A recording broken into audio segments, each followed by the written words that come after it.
조인섭 변호사의 상담소.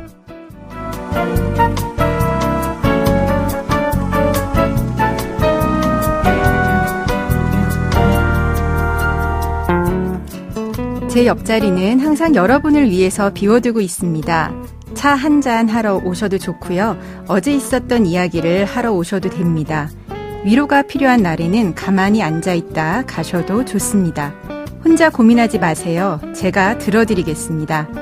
속 시원하고 정확한 자문으로 법률 문제를 풀어드리는 조인섭 변호사의 상담소. 지금 바로 문을 열겠습니다. 저는 조인섭입니다.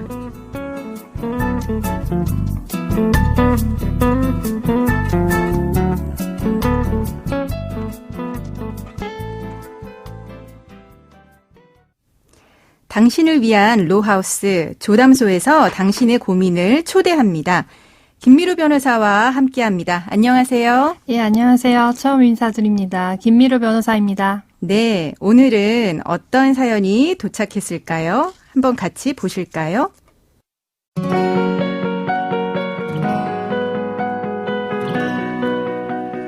대학원생이었던 저는 이름만 들어도 아는 외국 명문대를 나와서 글로벌 금융기업에 다니고 있다는 남편을 만나게 됐습니다. 첫 만남부터 적극적으로 호감을 표시했던 남편은 매일같이 학교 앞에서 저를 기다리고 집에 데려다 줬습니다. 그런 남편의 정성으로 만난 지 얼마 지나지 않아 결혼 이야기가 나왔고 시부모님 역시 결혼을 재촉했습니다. 그렇게 결혼을 준비하면서 새 생명도 찾아왔지만 행복은 오래가지 않았습니다. 남편은 대학조차 나오지 않았고 직장은 단 한 번도 가져보지 않은 무직이었습니다. 결혼을 재촉했던 시부모 역시 이 모든 것을 알면서도 저에게는 이런 방구조차 하지 않았던 겁니다. 너무나도 큰 정신적 충격을 받았던 저는 혼인 무효와 혼인 취소를 검색해봤고 그 사실을 안 남편은 저에게 폭력을 휘둘렀습니다. 바로 시부모에게 도움을 청했지만 그동안 남편은 시부모에게도 폭력을 휘둘러 왔었기 때문에 그분들은 아들이 두렵다며 저를 도와주지 않았습니다.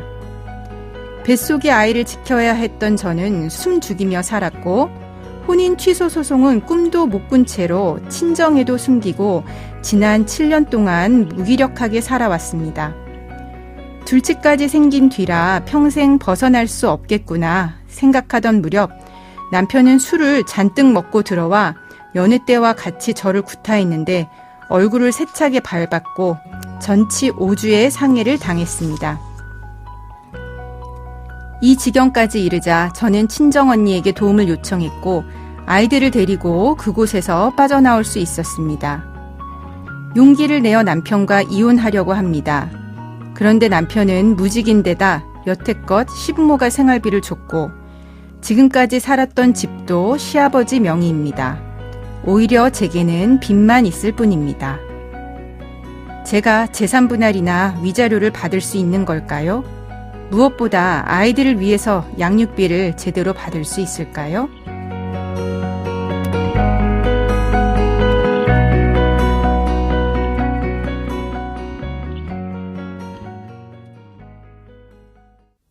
깜깜하고 끝을 모르는 터널에 닫힌 것처럼 사연자분이 참 막막하셨겠다는 안타까움이 드는데요.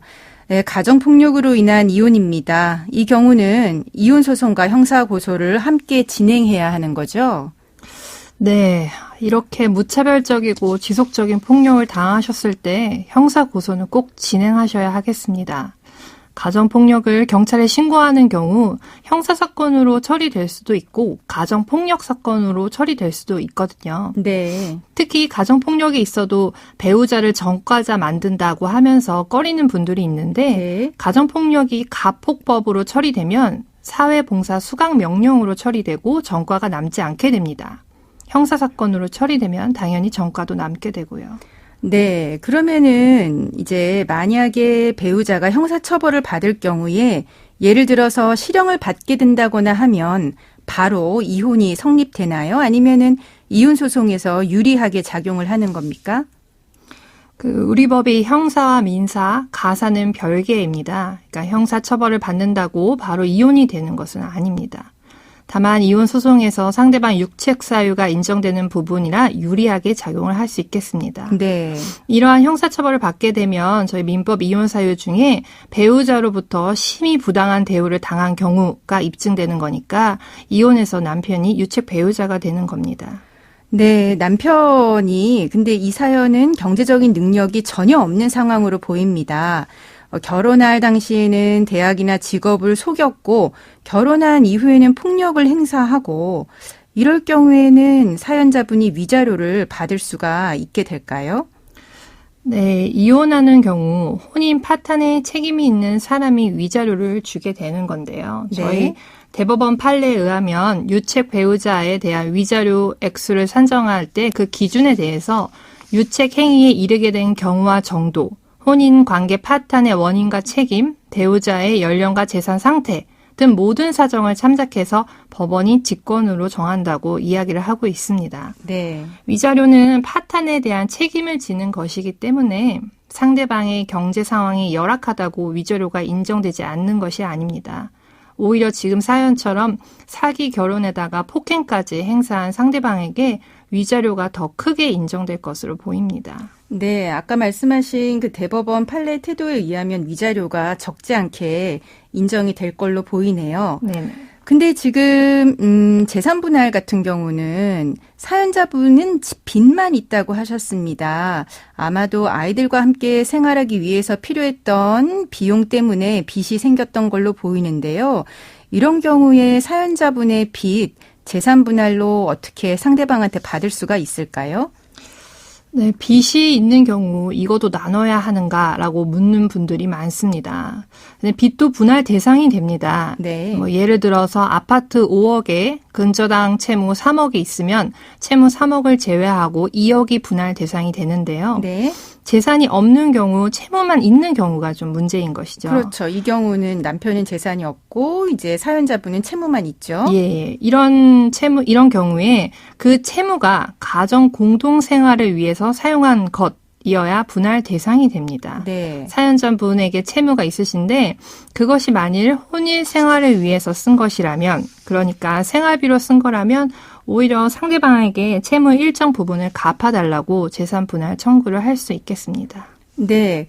그러면은 이제 아이들 같은 경우에 이제 아이들은 양육비를 또 받으셔야 되는 거 아닙니까? 네. 이분 같은 경우 양육비를 받으실 수가 있을까요? 상대방이 직업이 없어요. 예. 그 상대방이 무직이라 하더라도 그 경제활동 능력이 없는 것은 아니기 때문에 양육비를 청구하면 당연히 인정은 됩니다. 네. 그 최근에 서울가정법원 양육비 산정 기준표가 마련되어 있어서 대부분 이 기준으로 결정이 되는데요. 이 양육비 산정 기준표에 의하면 양육비가 소득과 자녀들의 나이 등에 따라 결정되는 부분이 있어서 무직이라도 일용직 임금 정도 수준으로 하여 양육비가 산정될 것으로 보입니다. 근데 이 남편이, 그렇게 산정된 양육비 제대로 지급할지도 좀 걱정이 됩니다. 네, 양육비를 못 받는 경우가 많다는 그 기사를 심심치 않게 저희가 보게 됩니다. 상대방이 양육비 지급을 하지 않을 경우에 가사소송법에 의하면 이행명령 신청, 담보제공명령 신청, 양육비 직접 지급 명령 등의 절차가 있습니다. 네. 그래서 이런 절차를 진행해서 양육비를 지급받으실 수 있을 거라 생각을 합니다. 네. 그리고 최근에 그 양육비 이행 확보 및 지원에 관한 법률이 개정이 되어서요. 출국 금지나 윤전면허 정지, 명단 공개 등 방안도 마련되어 있습니다. 그러면은 요 사연의 경우, 그동안의 가정적인 부분을 할아버지, 할머니, 그러니까 조부모가 책임져 왔다는 이야기가 있습니다. 혹시 이 조부모 쪽으로 양육비를 청구할 수는 없을까요? 그 양육비는 비양육권자인 부모에게 청구하는 부분입니다. 그래서 조부모한테는 실질적으로 청구하기는 어렵습니다. 네. 다만 조부모가 동의를 하거나 조부모와 그 비양육권자 사이에 별도의 합의는 하실 수 있겠습니다. 네, 별도 합의로요. 그래서 이런 사정을 충분히 이제 법원에서 이야기해서 조정 절차로서 조부모가 양육비를 지급하는 방식으로 이야기를 하실 수 있겠습니다. 아, 네, 그런 방법도 있군요. 그러면 이 사연의 경우에는 가정폭력이 있는 경우 이혼소송 이외에 형사고소도 적극적으로 고려하는 것이 좋다는 말씀 해주셨고요. 그리고 이렇게 형사에서 유죄 판결을 받으면 상대방이 유책 배우자로 위자료를 지급해야 한다는 거죠. 또 사연자분의 채무가 가정경제를 위해서 사용된 것이라면 상대방도 같이 변제를 해야 한다. 그리고 상대방이 무직이라도 양육비를 줘야 하는데 양육비를 주지 않으면 가사소송법과 양육비 이행법에 의해서 여러 확보 수단이 있다는 말씀까지 해주셨습니다.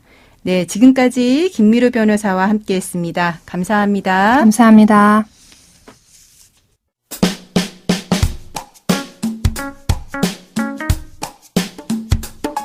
알아두면 쓸데있는 법률 이야기 알쓸법 시간입니다. 지난 2012년 문화재 절도범이 일본에서 훔쳐온 고려시대 불상 금동 관음 보살 좌상이 또다시 논란의 중심에 섰습니다. 불상의 소유권이 어디냐를 두고 법적 싸움이 이어지고 있는 건데요. 과연 이 법적 분쟁의 끝은 어디일까요?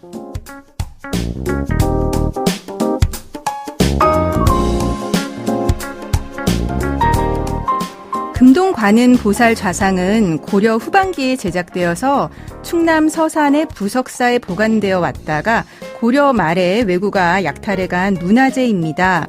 이 문화재는 2012년 한국 절도단이 일본 쓰시마 섬에서 훔쳐서 국내로 들여왔고요. 이걸 정부가 압수해서 지금 보관하고 있습니다. 그런데 이 불상에 대해서 부석사가 2016년도에 소유권을 주장하면서 정부를 상대로 불상을 인도해달라고 하는 소송을 제기한 겁니다. 1심 재판부는 2017년에 원고 부석사 승소 판결을 내렸지만 2심 판결이 부석사에게 소유권이 없다고 봤습니다. 부석사가 불상을 제작했다는 사실관계는 인정이 되지만 현재 부석사와 동일한 종교단체라고 하는 입증이 되지 않아서 소유권을 인정하기 어렵다는 겁니다. 그럼 소유권은 어디에 있다고 한 걸까요? 일본 관음사가 1953년부터 60년간 점유해온 사실이 인정돼서 취득시효를 충족한 만큼 소유권이 그쪽에 있다고 인정은 했습니다. 하지만 대한민국 정부가 일본의 특정 민간인에게 반환할 의무가 있다는 판단을 한 것은 아니라고 합니다. 이에 대해서 부석사가 상고를 하면서 이 사건은 이제 대법원에 가게 됐습니다. 대법원에서 어떤 판결을 내릴지 귀추가 주목되는데요. 우리 문화재 반환을 위한 법정 공방이기도 한 만큼 지속적인 관심을 가져야 할 것 같습니다.